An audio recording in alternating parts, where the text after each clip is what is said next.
I stood in front of the mirror, fumbling with my tie for the 10th time. The Windsor knot never seemed to sit right, no matter how many YouTube tutorials I watched. "You are a disgrace," Merle Amanda hissed, slapping my hands away. "Do not embarrass us tonight."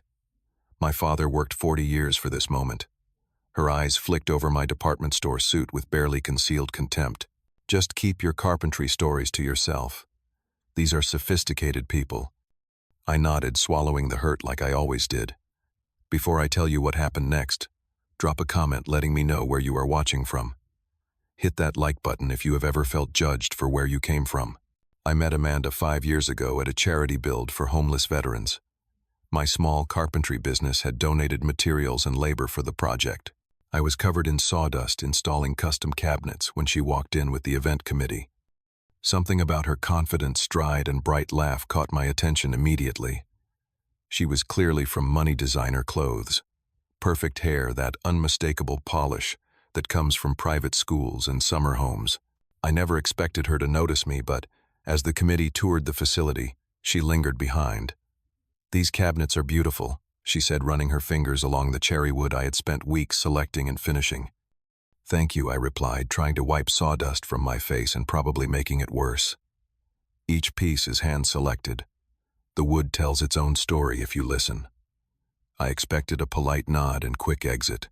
Instead, she asked questions about the grain patterns, the joinery techniques, the finish. Her genuine interest surprised me.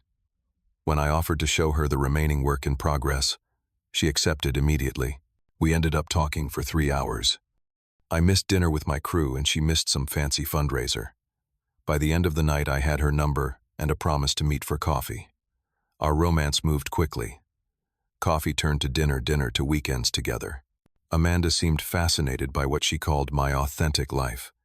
She loved that I worked with my hands, built tangible things, lived simply. At least that was what she said. The first sign of trouble came when I met her parents, Harold and Catherine.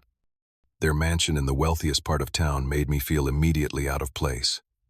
Harold barely shook my hand before launching into questions about my education and family background. Community college, I admitted.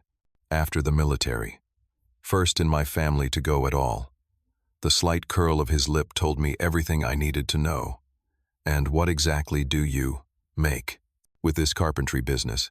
Catherine asked, pronouncing my profession as if it were a curious hobby.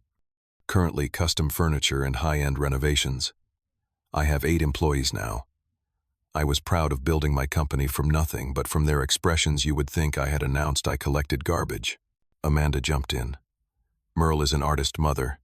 His pieces sell for thousands. He just finished a commission for the Sullivans." I appreciated her defense, but noticed how she emphasized the wealthy clients, as if that somehow elevated my work beyond mere craftsmanship. After that disastrous dinner, Amanda insisted it would get better with time. "They just need to know you," she promised. But things did not improve. Every family gathering became an exercise in subtle digs and condescension. Harold never missed an opportunity to mention his Ivy League classmates or introduce me as Amanda's friend who works in construction. Despite this, Amanda and I married after a year of dating. The wedding was elaborate, her parents' doing, and I felt like a prop in someone else's show. My side of the church looked pathetically empty, with just my small circle of friends and few remaining family members. After marriage, something shifted in Amanda. The qualities she once found charming about me slowly became embarrassments. My work clothes, my truck, my simple speech patterns, all became targets for improvement. "Could you please not use that expression," she would say. "And we need to update your wardrobe. My colleagues are starting to invite us to events." To please her, I took etiquette classes. I bought expensive clothes that felt like costumes. I practiced what fork to use and which glass was for water versus wine. I started turning down honest, good-paying jobs to take on fancy commissions that would impress her friends, even though they often paid less and demanded more. The past 6 months had been particularly rough for my business. A recession hit the luxury market hard, and my high-end clients started disappearing. I refused to cut corners on materials or craftsmanship, which meant my prices could not compete with cheaper alternatives. For the first time since starting my company, I had to let 2 employees go. Amanda did not handle the belt tightening well. When I suggested we skip our annual tropical vacation, she exploded. My father was right about you. No ambition, no vision. Just a glorified handyman. Those words stung more than she knew. I had ambitions and dreams, they just did not revolve around social climbing and impressing people I did not respect. As Harold's retirement party approached, Amanda became increasingly anxious about my behavior. Her father was retiring as CEO of Reynolds Financial Group, a position he had held for 20 years. The party would host every important business contact and social connection the family had cultivated. This is crucial, Merle, she drilled me daily. These people can make or break careers. Connections matter. She quizzed me on the guests, their spouses, their children, their accomplishments. She rehearsed appropriate conversation topics and banned others. She selected my outfit and insisted I get a haircut from her stylist instead of my regular barber. The morning of the party, her anxiety reached fever pitch, culminating in the disgrace comment as I struggled with my tie. The look in her eyes was not just frustration, it was shame. She was ashamed of me, had always been beneath the veneer of love. As we drove to the country club in silence, I wondered what I was fighting for. When had I become so willing to erase myself for someone who clearly wished I were someone else? The Oakmont Country Club was exactly as pretentious as its name suggested. Sprawling green lawns, colonial architecture, and valets who looked at my 10-year-old sedan with barely disguised disdain despite its recent wash and wax. Remember, minimal talking, Amanda whispered as we walked in. Just smile and nod. If someone asks about your work, say you are in custom luxury renovations, not carpentry. Before I could respond, she plastered on a brilliant smile and air-kissed an approaching couple. Jeffrey, Monica. How wonderful to see you. Within seconds, she disappeared into the crowd, leaving me standing alone at the entrance. The ballroom was impeccably decorated with tasteful flower arrangements and subdued lighting. Servers circulated with champagne and hors d'oeuvres on silver trays. A string quartet played in the corner, though no one seemed to be listening. I grabbed a champagne flute for something to do with my hands and began a slow circuit of the room. Everywhere conversations paused briefly as I approached, then resumed at a lower volume after I passed. I caught fragments, stock portfolios, vacation homes, private schools, club memberships, the currency of a world I did not belong to. After 30 minutes of painful wandering, I attempted conversation with a group of Harold's colleagues. I recognized one from Amanda's descriptions, the CFO of Reynolds Financial. Beautiful event, I offered. Harold must be proud of his legacy at Reynolds. The CFO glanced at me, then back to his companions. Indeed, he turned his shoulders slightly, creating a physical barrier between me and the group. Message received. I retreated to a quiet corner near a potted palm, contemplating how early I could reasonably leave without further damaging Amanda's social standing. A commotion at the entrance drew everyone's attention. Thomas Reynolds himself had arrived, founder of Reynolds Financial Group, Harold's boss and mentor.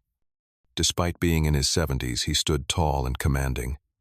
The crowd parted respectfully as he made his way through the room. I had heard plenty about Thomas Reynolds from Amanda's family, a self-made billionaire philanthropist, and apparently a kingmaker in both business and politics. Harold's entire career had been built under Reynolds' guidance. I expected Reynolds to greet Harold immediately, but something unexpected happened. His eyes scanned the room methodically until they landed on me. A flash of recognition crossed his face, followed by what looked like disbelief.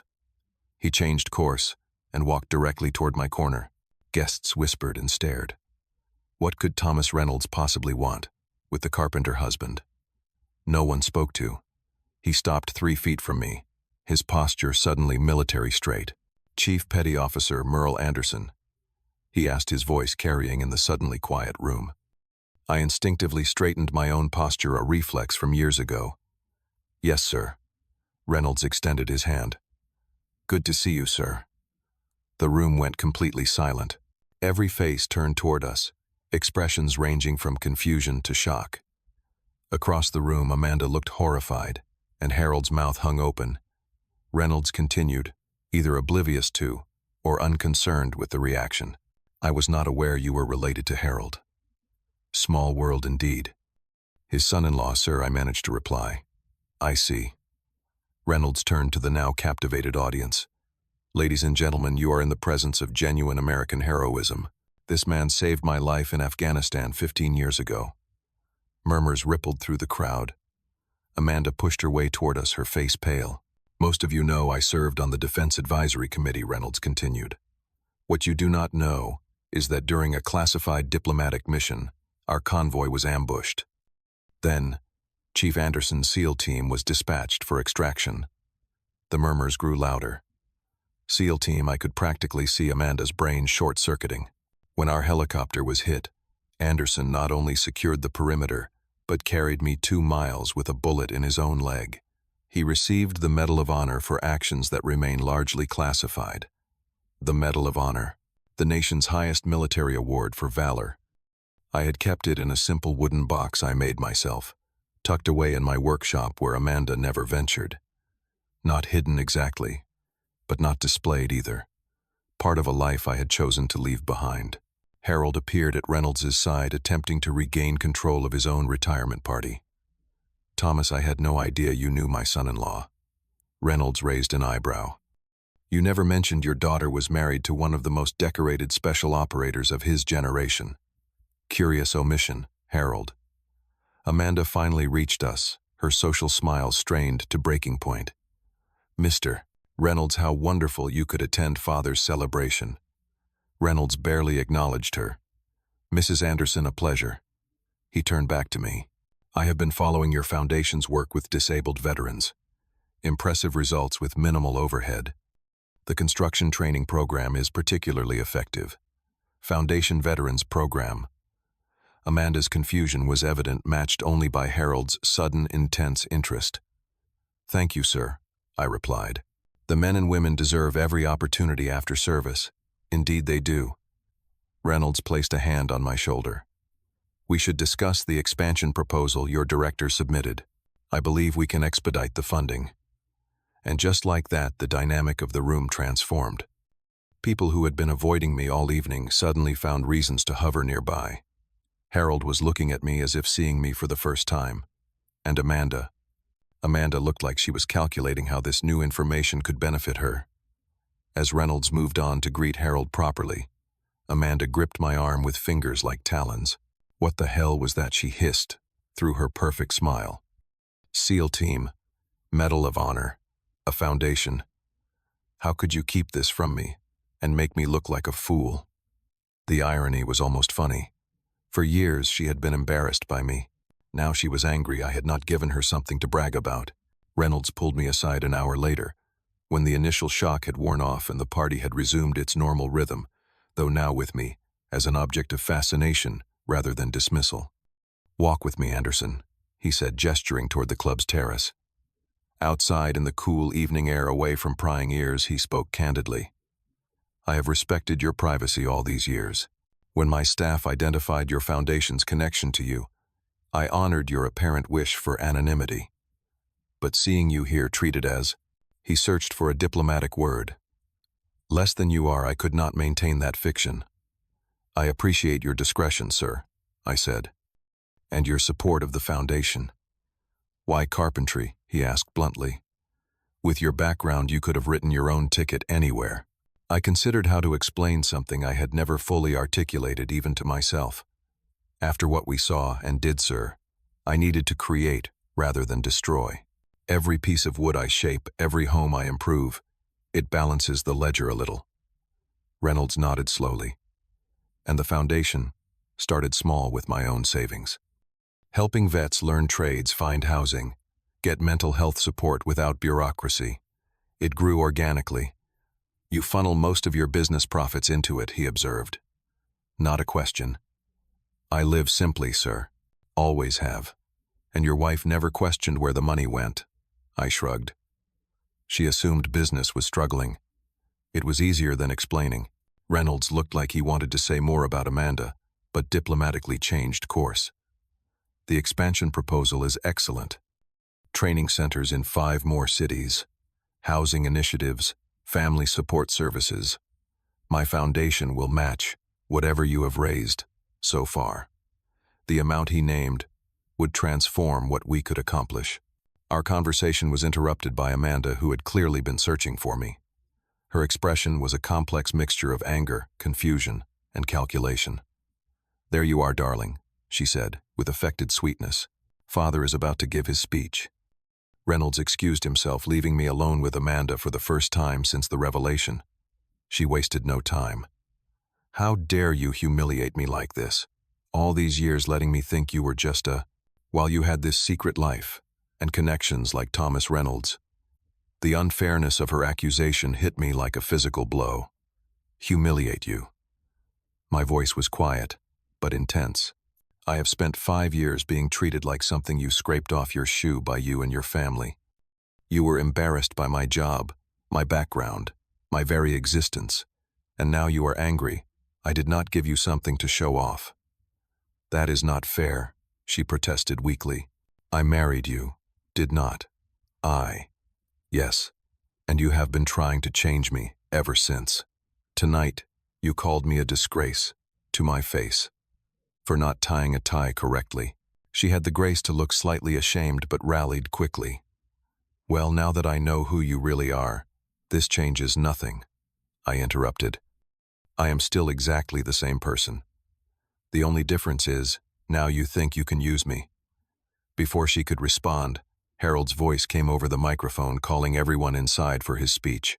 Amanda gave me a look that said our conversation was far from over, and stalked back inside.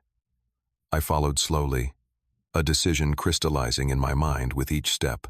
Harold's speech was predictably self-congratulatory, full of humble brags and inside jokes for the financial crowd.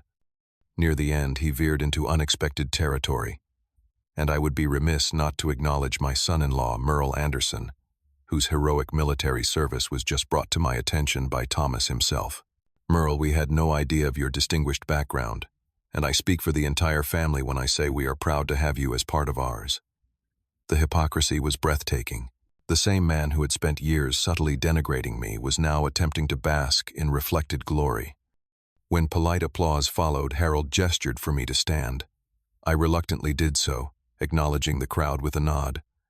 "Perhaps a few words from the hero in our midst," Harold suggested, extending the microphone. I had not planned to speak, but suddenly realized this was my moment to reclaim my dignity. I walked to the podium, acutely aware of Amanda's anxious expression. She clearly feared what I might say. "Thank you, Harold." I began simply. I am not one for speeches, as anyone who knows me can attest. My military service was a duty and an honor, but not something I have ever wanted to leverage for personal gain or social standing. I looked around the room, meeting the eyes of people who had dismissed me hours earlier. The foundation Mr. Reynolds mentioned was built on a simple premise that a person's worth is not determined by their title, wealth, or connections, but by their actions and integrity. We help veterans not because they are heroes, though many are, but because they are human beings deserving of respect and opportunity. I could see some uncomfortable shifting among the guests. I chose carpentry after my service because I find honesty in wood. It cannot pretend to be something it is not. Its beauty comes from its authenticity, even its flaws. I have tried to live by that same principle. My eyes found Amanda's. Her expression was unreadable. I am still the same carpenter I was when I walked in tonight. The same man who apparently embarrassed his wife with his department store suit and imperfect tie. If you find me more interesting or valuable now because of a medal or a connection to Thomas Reynolds, I would suggest examining what that says about your measure of a person. You could have heard a pin drop in that ballroom. Harold, congratulations on your retirement. Thank you all for your attention. I handed the microphone back to a stunned Harold and walked directly out of the ballroom, through the lobby, and into the cool night air. For the first time in years, I felt the weight of pretense lift from my shoulders. I texted Amanda that I was taking a cab home and that we needed to talk tomorrow. Then I drove to my workshop instead of our house and spent the night on the small cot I kept there for late projects. As I lay there surrounded by the wood and tools that had always brought me peace, I finally acknowledged what I had been denying for years. My marriage had been over long before tonight. The next morning I woke early and called a lawyer friend from my foundation work. By 9, I had preliminary divorce papers drafted and an appointment scheduled for later that day. Amanda called 17 times. I let them all go to voicemail. Her messages evolved from angry demands to tearful apologies, but none acknowledged the fundamental issue. She had never respected me for who I was. When I finally returned to our house to collect some belongings, she was waiting, puffy-eyed but composed. "How could you embarrass me like that?" were her first words. "Everyone is talking about your speech. That is what concerns you?" I asked quietly. "Not the fact that you called your husband a disgrace, not the years of subtle and not so subtle put-downs. You do not understand," she insisted. "My family has expectations, a certain position to maintain. I understand perfectly, and I have finally realized I do not want any part of it." I handed her the divorce papers. She stared at them in shock. "This is insane. You cannot possibly want this. Not now, when we finally have real opportunities. Do you know how many calls I have received this morning? People who never gave us the time of day want to have us for dinner. Daddy says his firm would create a position for you. Thomas Reynolds himself thinks you are a hero. I do not want a position created for me. I do not want dinners with people who only care about my military record. And I absolutely do not want to be married to someone who was ashamed of me yesterday but wants to use me today." "That is not fair," she whispered. "It is completely fair. The man you married, the carpenter with rough hands who loves the smell of sawdust and takes pride in creating beautiful things, that man was never good enough for you. Now you want the decorated veteran, the foundation director, the Reynolds connection. But they are the same person, Amanda. A person you never bothered to truly know." She tried several more angles, tears, accusations, even seduction. When nothing worked, she finally asked, "What about the house? Our life together? You would throw away 5 years over one comment." It was never just one comment.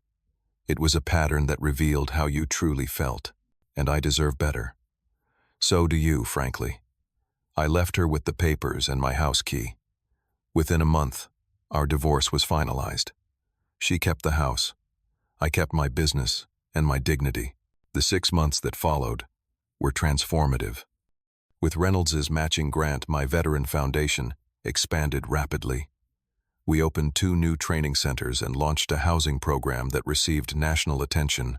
My carpentry business shifted focus to high-quality, sustainable furniture, with a portion of proceeds supporting veteran causes. Orders increased as our mission gained visibility. I hired back my laid-off employees and added 5 more. I moved into a small but comfortable cabin I renovated myself at the edge of town. Simple, authentic living suited me far better than the pretentious neighborhood Amanda had insisted upon. One evening I received an unexpected text from a former teammate who was in town. We met at a local steakhouse to catch up. As we were finishing dinner, Amanda walked in with a silver-haired man in an expensive suit, clearly a date. She spotted me immediately. After a moment's hesitation, she approached our table. "Merle," she nodded stiffly. "You look well." "Thanks. You too." I introduced my friend without mentioning our military connection. An awkward silence followed before she said, "I saw the article about your foundation in the Tribune. Congratulations. Thank you." She seemed to be waiting for more, perhaps an invitation to rejoin the life she had discovered too late. When none came, she added, "Father asks about you." "I am sure he does." Another silence. "Well, I should get back to my date. It was good seeing you." As she walked away, my friend raised an eyebrow. The ex I nodded. "You did not mention you were married to Catherine Harrison's daughter. That family owns half the financial district." "It never seemed important," I replied honestly. Walking home later, I reflected on how much had changed. The foundation work had reconnected me with parts of myself. I had buried my leadership abilities, my strategic thinking, my sense of purpose, beyond individual craftsmanship. More importantly, I had stopped apologizing for who I was. My hands were still calloused from woodworking. I still drove my old truck. I still preferred simple food and honest conversation to pretentious parties. 3 weeks later, we opened our 3rd training facility. watching veterans learn skills that would give them stability and purpose. I felt a sense of completion. One young Marine with a prosthetic leg showed me the dovetail joints he had just mastered. "Never thought I could make something this beautiful, sir," he said, running his hand over the smooth wood. "The capacity was always there," I told him. "You just needed the right tools and opportunity." Later, as I locked up the workshop, I thought about Amanda's parting shot, the day I moved out. "You will regret this when you are old and alone, with nothing but your carpenter's tools." She had been wrong. I was surrounded by purpose, authentic relationships, and the knowledge that I was finally living as my true self. True respect, I had learned, cannot be bought, married into, or even earned through military decorations. It comes from living with integrity, treating others with dignity, and refusing to compromise your core values for social approval. And that is a lesson worth every painful step of the journey. Have you ever stayed in a relationship or situation that required you to be less than your authentic self? Share your experience in the comments below. If this story resonated with you, please hit like and subscribe for more real-life lessons. Your support means everything to creators like me who are trying to share stories that matter. And if you know someone who might need to hear this message about self-worth and authentic living, share this video with them. It might be exactly what they need today. Thank you for listening to my story.